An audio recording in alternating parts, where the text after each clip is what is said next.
Hold on, we just lost the feed. I'm going to go live.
Good morning, and welcome to the Unitarian Universalist Church of St. Petersburg.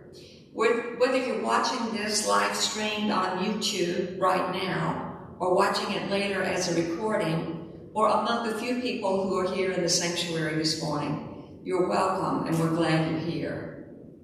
My name is Susan Burnmore. I'm on the worship committee here, and I'm filling in while our minister, Reverend Ben Atherton-Zeman, is on vacation.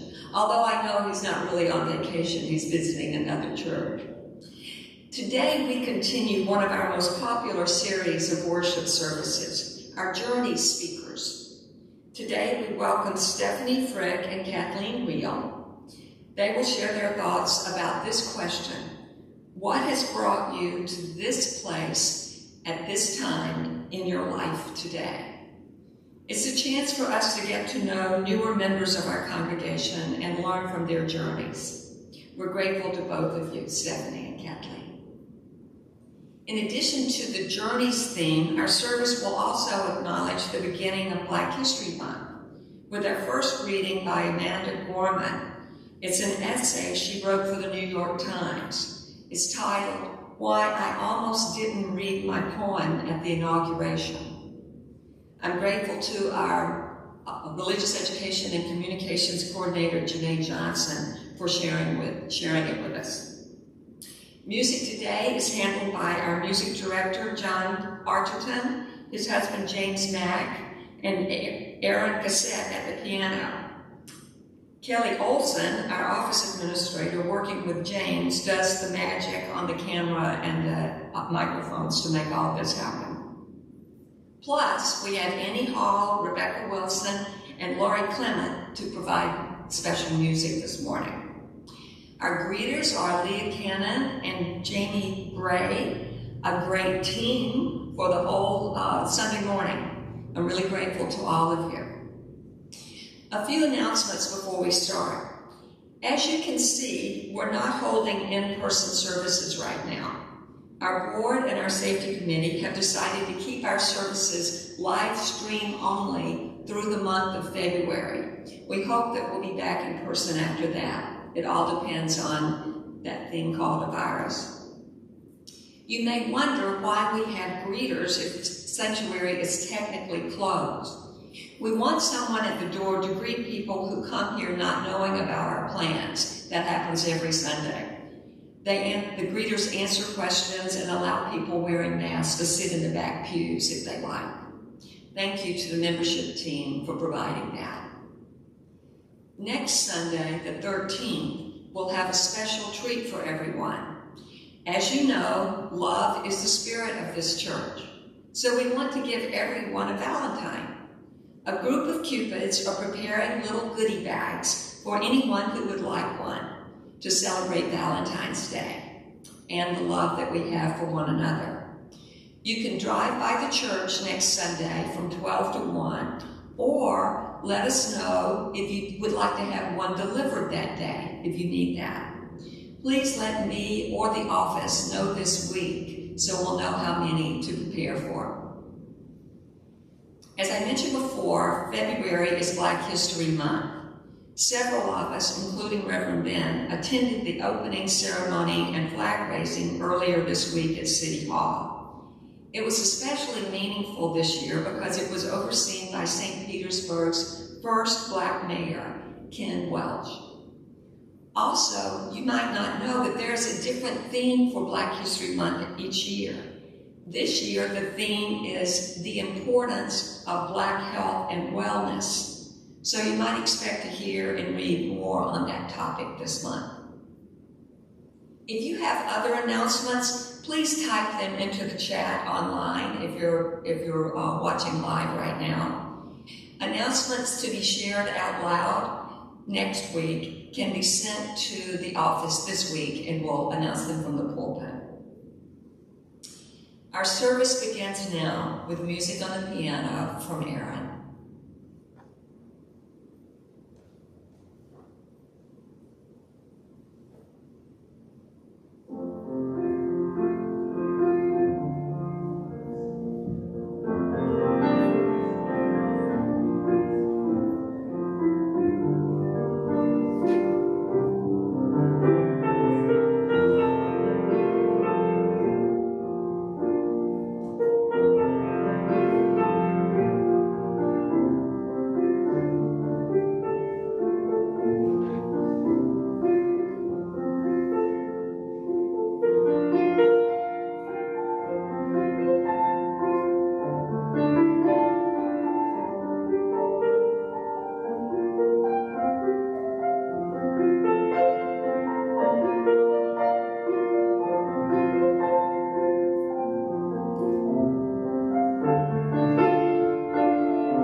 For our chalice lighting, I have these words from Pulitzer Prize-winning novelist James McBride.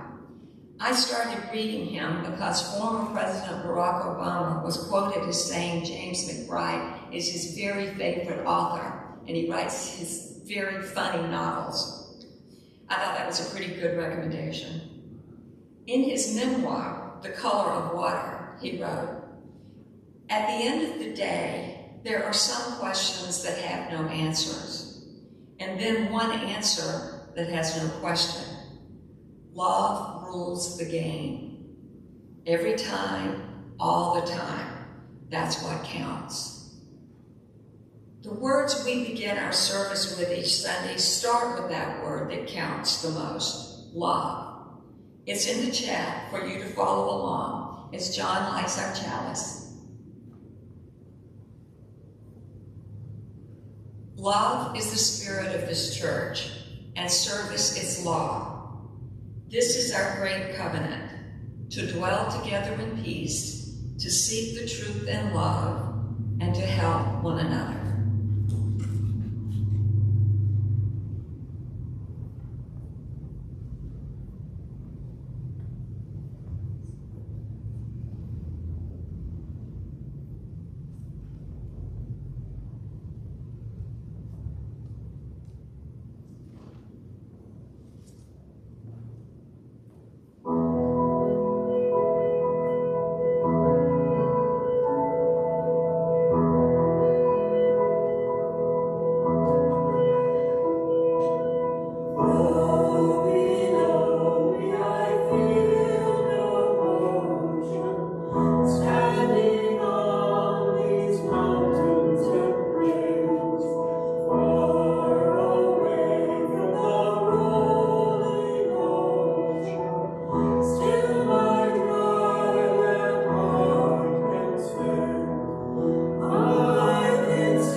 Good morning.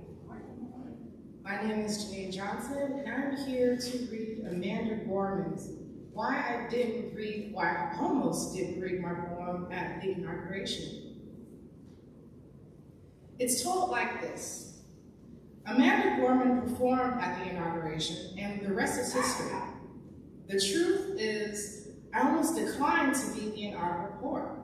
Why? I was terrified. I was scared of failing my people, my poetry, but I was also terrified on a physical level. COVID was still raging, and my age group couldn't get vaccinated yet. Just weeks before, domestic terrorists assaulted the U.S. Capitol, the very steps where I would recite. I didn't know that then I'd become famous, but I did know at the inauguration I was going to become highly visible, which is a very dangerous thing to be in America, especially if you're Black and outspoken, have no Secret Service. It didn't help that I was getting messages from friends telling me, not so jokingly, to buy a bulletproof vest. A loved one warned me to be ready to die if I went to the Capitol building, telling me that it just wasn't worth it.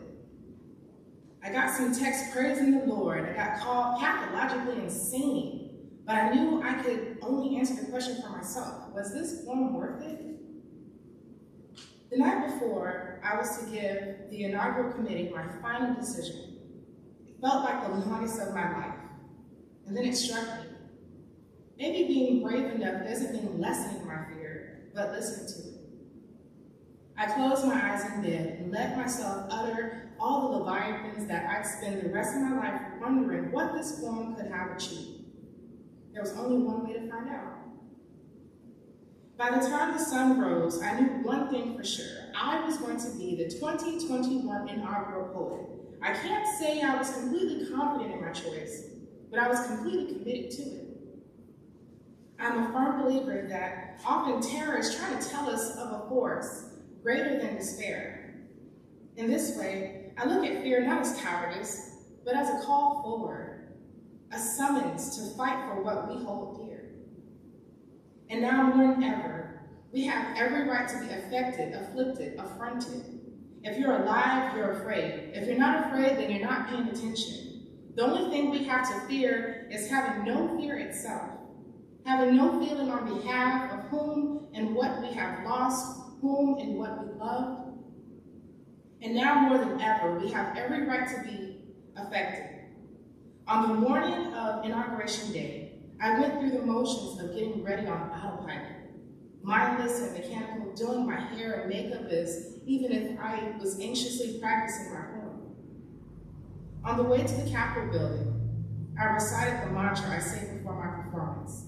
I am the daughter of Black riders. We're descended from freedom fighters who broke from your chains and changed the worlds they call me. Though I spend the next hour shivering in my seat from nerves and the unforgiving January cold, I stepped into the dais to recite. I felt warm, like the words raining in my mouth were aflame. It seemed as if the world stood still. I looked out and spoke to it, and didn't look back. Yet, while the inauguration might have seemed like a ray of light this past year, for many has felt like a return to the same old gloom. Our nation is still haunted by disease, inequality, and environmental crisis. But though our fears may be the same, we are not. If nothing else, this must be known. Even as we've grieved, we've grown.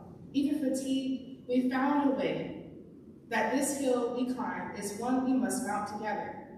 We are valiant, bolder, born, wiser. I'm not telling you to not be tired or afraid. If anything, the very fact that we're weary means we are, by definition, changed. We are brave enough to listen and to learn from our fear. This time will be different because this time will be different. We already are. And yes, I am terrified every day.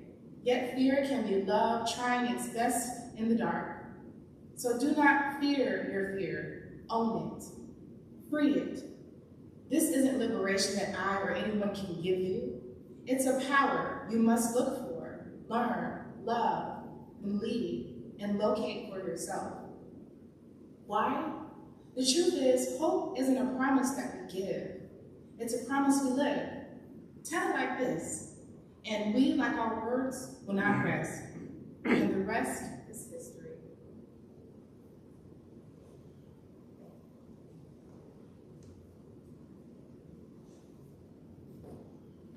Thank you, Janae. For our Time for All Ages, I'd like to tell you about an important person in American history. Her name was Sojourner Truth. It's an unusual name.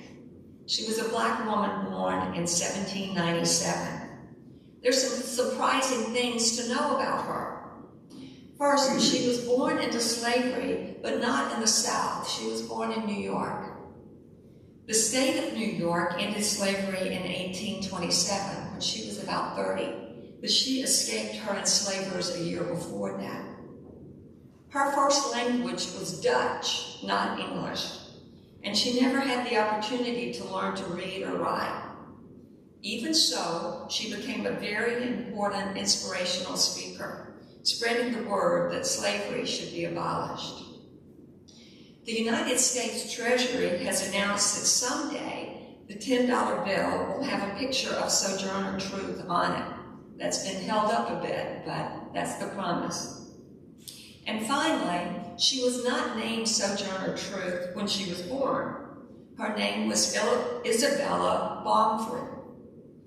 But she believed that God had called her to speak the truth, and she decided that she wanted a name to match that. She chose the name Sojourner because it means a person who moves from place to place. And that's what she did as a speaker. She traveled all over convincing people to fight against slavery. So, maybe you could think about what would the best name for you be. If you could choose 2 words to be your name, what would they be? I thought maybe I could call myself Lucky Information, because I think I'm lucky and I like to learn about new things. So my friends could call me Lucky and other people could call me Misinformation. Just like Sojourner Truth, we all have the ability to make a statement about who we are and what we stand for, to make a name for ourselves. Now is the time in our service for sharing joys and concerns. Please check out the chat if you're watching live or later, it is recorded, where you can read what other people have posted and share your own joys and concerns. If you want one read aloud next Sunday, please send the information directly to Reverend Ben or to the office this week. A few things that were sent in ahead of time.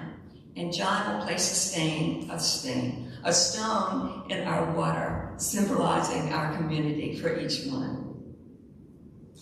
An update on Mary Berglin. She's in the rehab center at Westminster Suncoast Health, diagnosed with cancer. A friend is helping her family coordinate visits. If you'd like more information, please contact our office. She can pass that information along or any requests along. And let's all keep Mary and her husband Dwight Lawton in our hearts.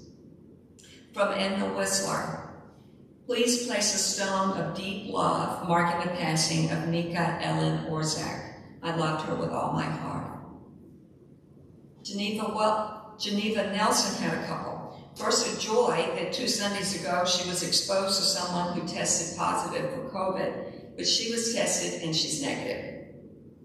A sorrow that Geneva sent in. I am so sad that my boss, Tim Reeser, at the Ghost Tour Company, where I've worked for 10 years, passed away this week. But I'm also joyful his wife is going to reopen the company. From Bridget Oya, please pray for Steve, Noreen, and Megan. And from Janae Johnson, a joy to share. Jade made the principal's list at school, so we're very proud of them. And a final stone for those joys and concerns that lie unspoken in our hearts, and also for those people who don't have a community like this with which to share. Now our anthem.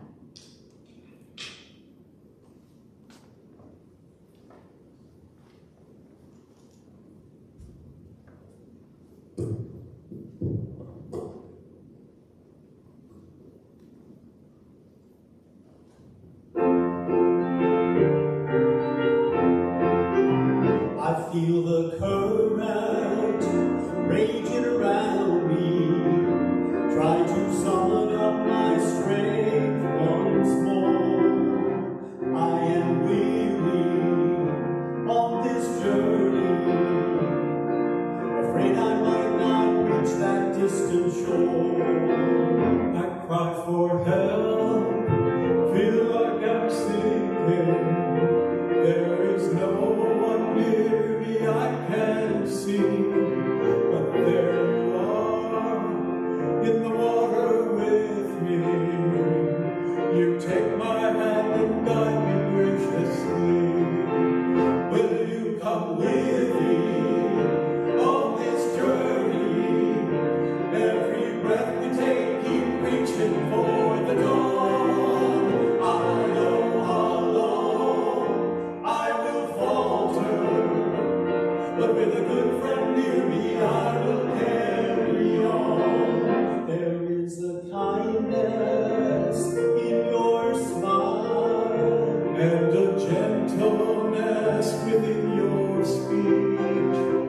You assure me your love surrounds me, and I know safety is at last within my reach. Will you come with me on this journey? Every breath we take, keep reaching for the dawn. I know alone I will falter, but with a good friend near me I will carry on. It's an illusion we carry with us as we wade on through the waters of our lives. That we must be strong and hold our own here, but a helping hand will save us by and by. Will you come with me on this journey? Every breath we take, keep reaching for the dawn.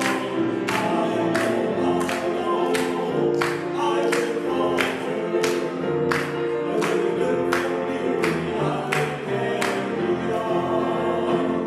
With a good friend with me, I will carry on.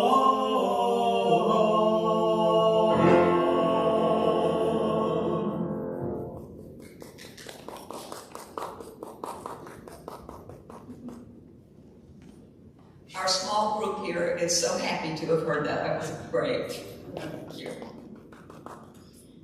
Stephanie Frick is our first Journey speaker today. It has been a delight to get to know Stephanie just a little bit. She participated in our Martin Luther King Day parade, and I'm really looking forward to hearing from her. Stephanie. Good morning. Good morning. So nice to see all of you today. My name is Stephanie Frick. I am new to the UU Church of St. Pete, but I am not new to Unitarian Universalists. So why am I here? I am here seeking my tribe. I want to surround myself with people who have a mindset of being part of the solution, not part of the problem. People who strive for empathy, not just sympathy. A tribe that celebrates unique and diverse characteristics, instead of being judgmental of those who don't fit in the mold. Why did I come here today? I come here today from a place within myself of humbleness. What I seek is peace, inspiration, honest truth, self-actualization, renewal, and new growth. I know these are things that cannot be simply provided to me. There is no matrix, blue or red magic pill. What I have, what I own, is control over myself.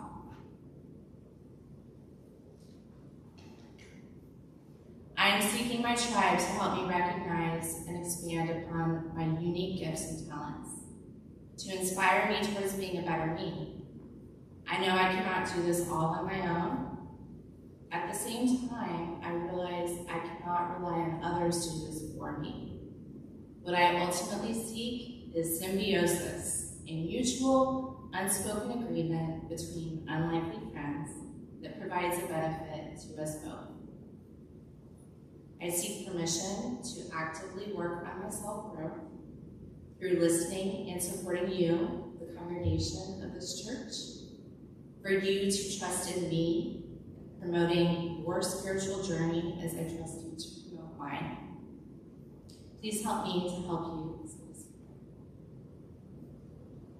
So a little about me, because I know I'm supposed to let you know about me. I'm an elementary school music teacher for Hillsborough County.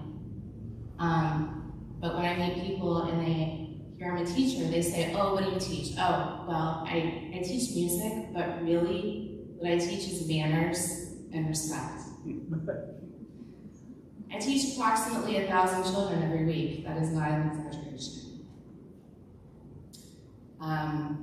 As many of you know, it's been a rough number of years for families, for parents, for children, for teachers. It has taken such a toll. I see this daily, just how much it has affected people and brought them to the breaking point. I would like to share a story, though. A couple months ago, I was called to administer one of those beloved standardized tests to a class of third graders. There was a particular student who had an accommodation where she was allowed to have the test questions read to her. So she called, raised her hand, asked me to read the question. Suffice to say, this question, again, we're talking for a third grader, probably 9 years old. This question gave a ton of information,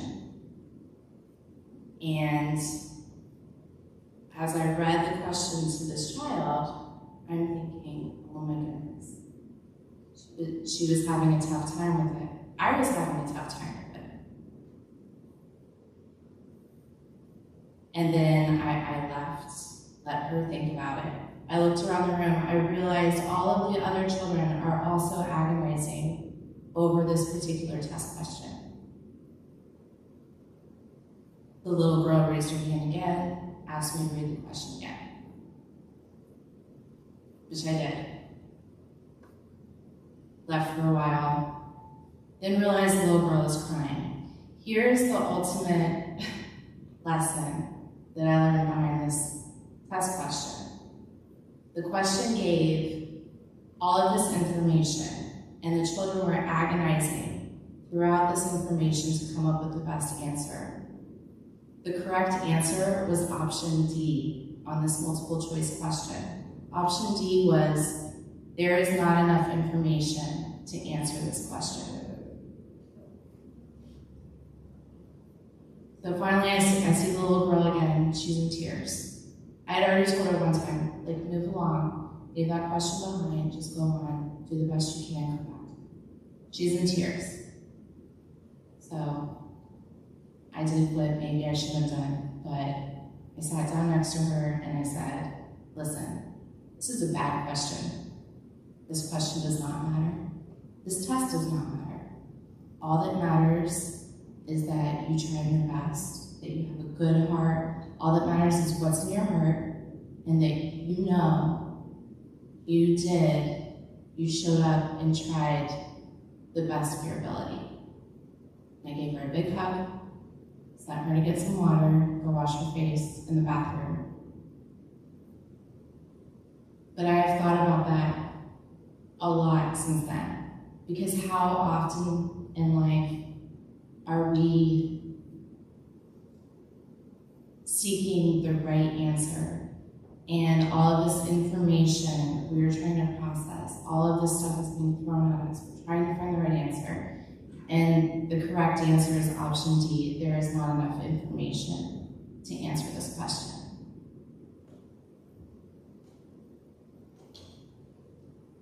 In closing, I would like to share an excerpt from the book series Prayers for Honoring by author Pixie Lightverse.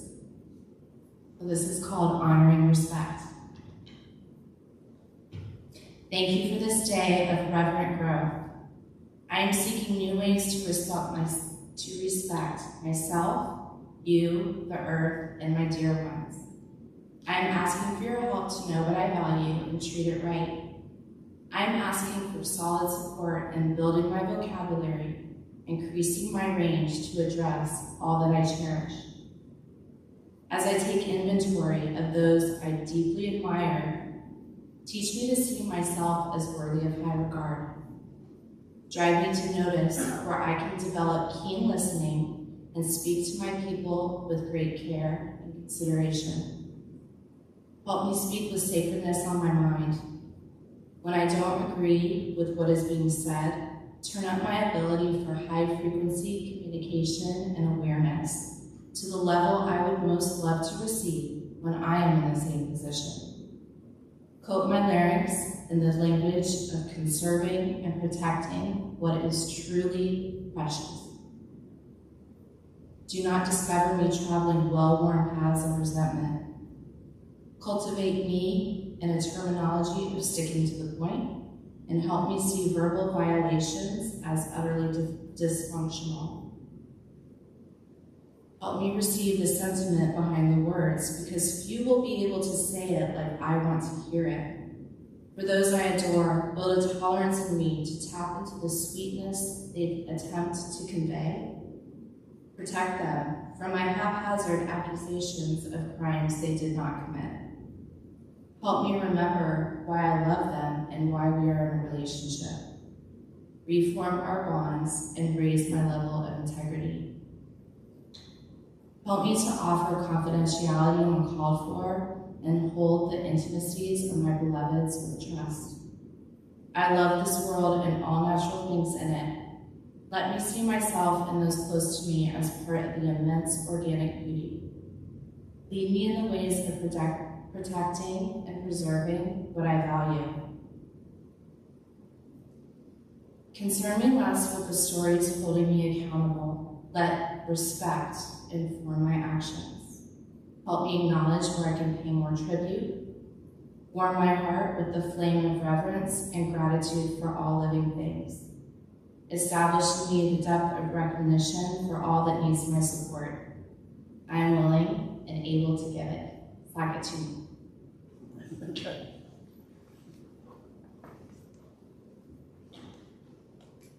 Thank you so much, Stephanie. We'll pause here for a moment of quiet meditation while John and James lead us in Spirit of Life.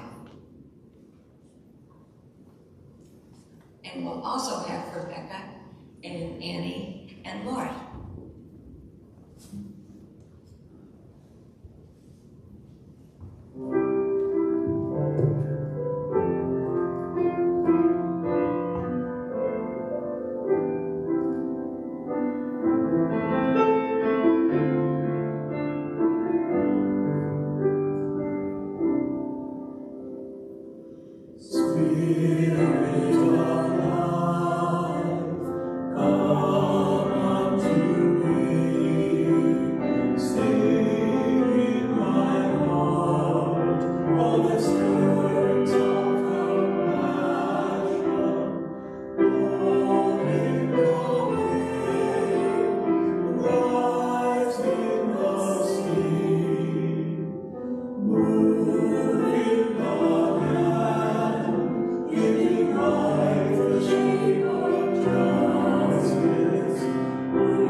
Our next speaker is Kathleen Reel. Kathleen is well known to many of us for her work supporting our church's endowment and offering to help writers in our congregation, sharing her insights as a successful author herself.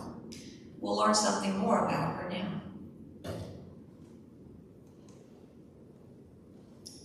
15 years ago, this very week, my life changed forever.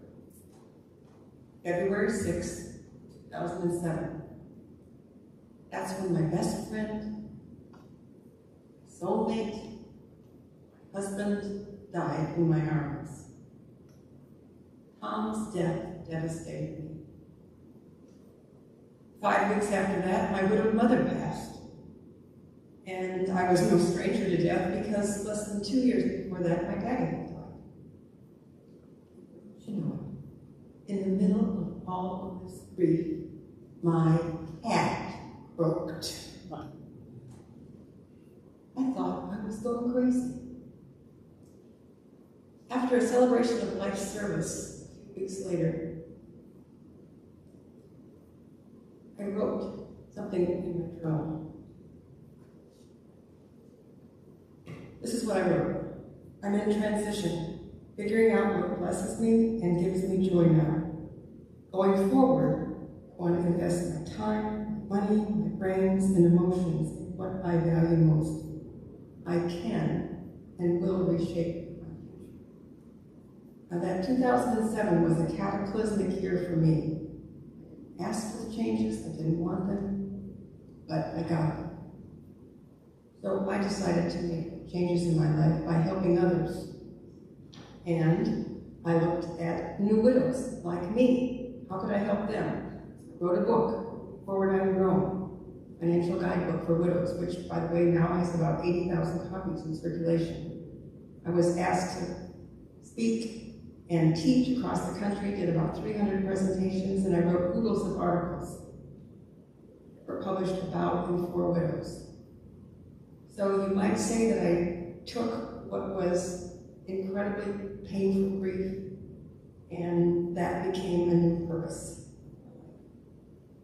So that's the first journey that I'm sharing with you. I want to share a couple of other short snippets about journeys that I've been on. The second journey is about my mantra of change over the years, because I've had a lot of professional jobs.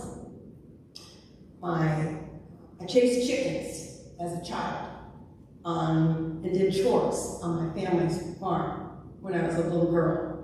But early on, I figured out education was probably going to be my way out of that lifestyle. And so when I graduated high school and the sheep farmer invited me to marry him, I said no, and I went off to the University of Wisconsin instead. And that's where I got my teaching certificate. And my first real career was in public schools, so that's number one. And at the same time, I was working at my doctorate. That became my union card, if you will, for my second career. I'll let you keep count how many careers I got. Second career was a university professor. And I did that for a number of years till I got tenure. And my colleagues thought I was absolutely nuts when I walked away from the ivory towers to enter the nonprofit sector. I worked with charitable organizations for a number of years and still going back to school. I seem to have that thing about being in school. But went back to school and earned my qualifications as a certified financial planner. I opened up my own business, Real Financial Advisors. Not bogus financial advisors, but real financial advisors. Did that for about 18 years, sold that business, and then moved into an encore career. That lasted about 6 years. I taught, I spoke, I wrote, I did a lot of research about widows and money. And eventually, well, actually it was about 3 years ago, I moved into my current career, which is retirement. Not retirement.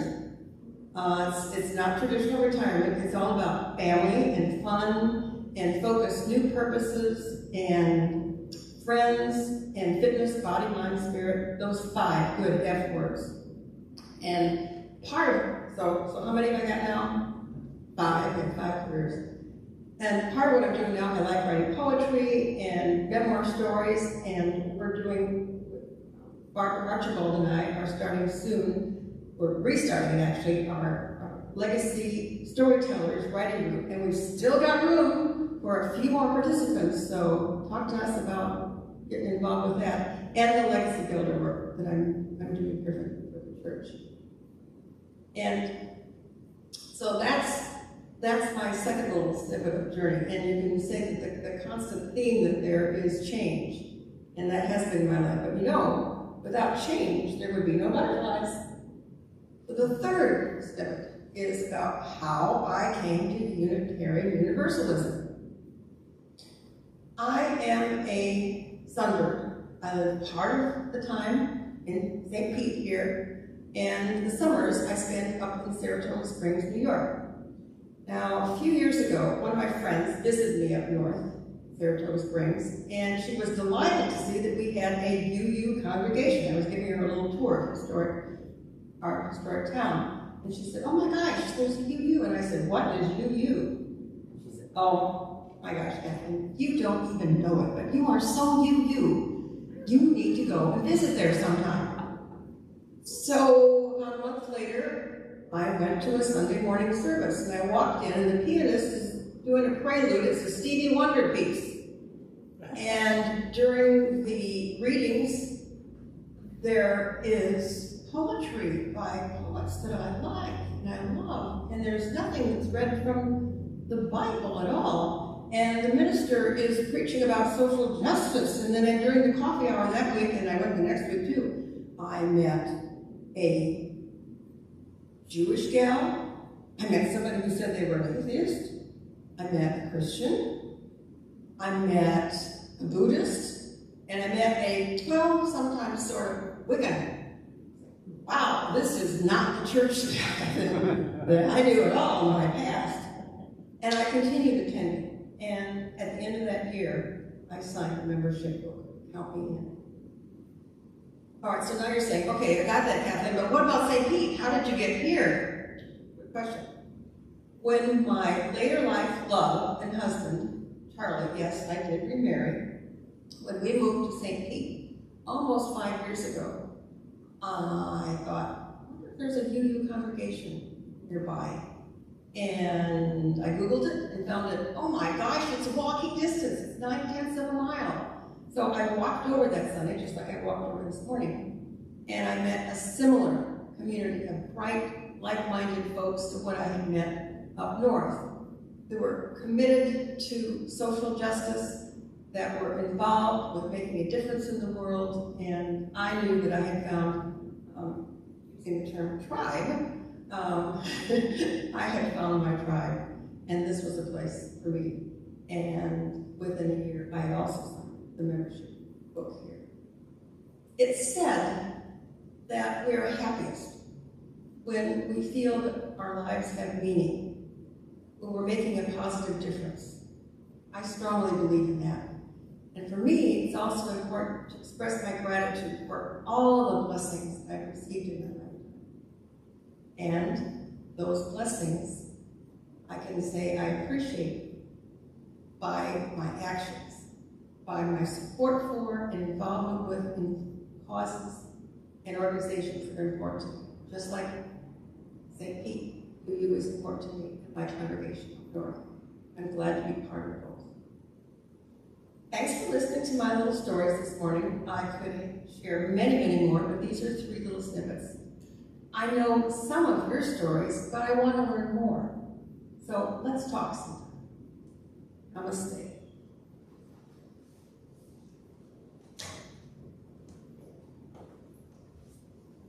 And thank you, Clinton.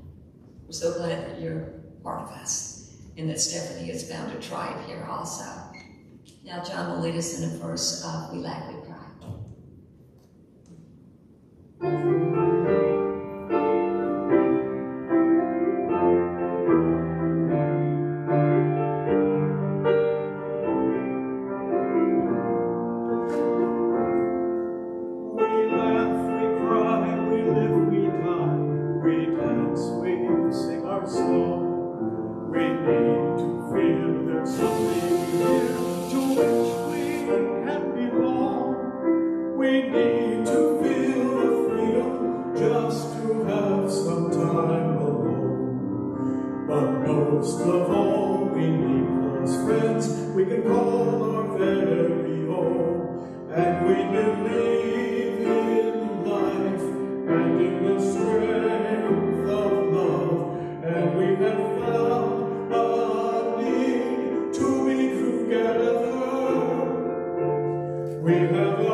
We have our thoughts to receive, and we believe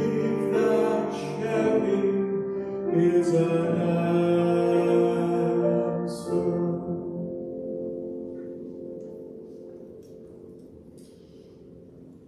To keep things going around here, please remember your financial support for the church.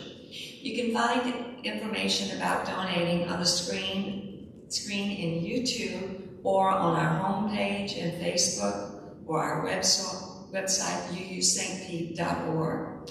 Or you can always just send us a check. We'll take it any way we can get it. Thank you.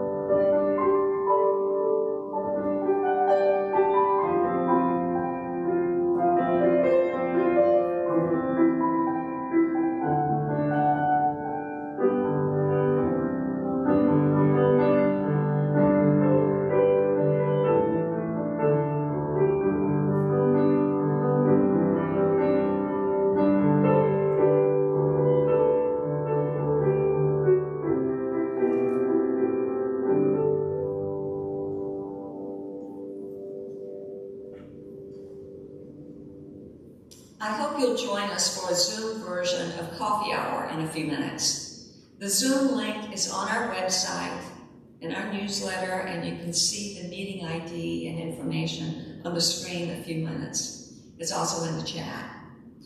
At the Coffee Hour, we go around the Zoom room and share a few words about how we're doing. It's a good way to stay connected and remember how connected we really are. For final words, these from poet Maya Angelou. I don't trust people who don't love themselves and then tell me I love you. There is an African saying which is, be careful when a naked person offers you a shirt. Let's have a week of being kind to ourselves so we can be kind to others. As John extinguishes our chalice flame, please join me in the words we say together each week to carry the light forward. We extinguish this flame, but not the light of truth, the warmth of love, or the fire of courage. These we carry in our hearts and out into the world. Thank you all. Our service ends with some final beautiful music from Aaron.